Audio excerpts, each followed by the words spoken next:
In the rainy night, the man struggled to push his head out of the dirt, letting out a defiant roar. He had followed his boss like a dog for 7 years, only to be brutally buried alive over a small matter. But just when he thought he had escaped death, someone nearby actually started applauding. It turned out the man's name was Jack, and he was the top hitman of the Azure Dragon Gang. He had fought alongside the boss for many years and was extremely meticulous in his work, never failing a mission. Because of this, the boss trusted him immensely. One day, the boss dismissed the other men to discuss a private matter with Jack. He would be going on a business trip that night to assess some new ventures. However, the boss had a mistress named Eva, and he recently discovered that Eva seemed to have taken another lover. To get to the bottom of it, he ordered Jack to keep a close eye on Eva. If he found out anything was going on, Jack was to either report back immediately or kill them both on the spot. Jack took on the assignment. The next day, he brought a gift to Eva's house. Eva had an incredibly sexy figure and a pure, fair face. Jack couldn't help feeling a bit awkward and uneasy. To break the tension, he gave Eva the gift and left. But he didn't actually go far,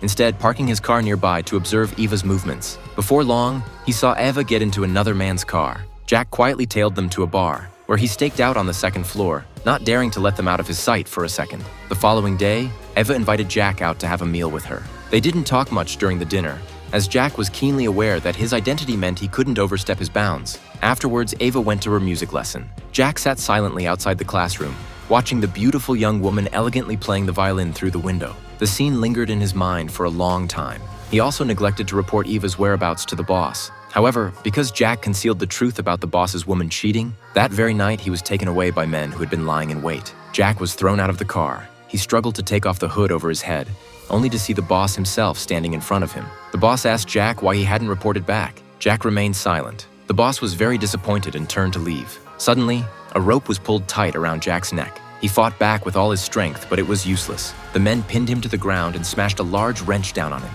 Then with a kick, Jack was sent tumbling into a freshly dug pit. He cried out desperately for help, but the only response was the unceasing rain of dirt burying him.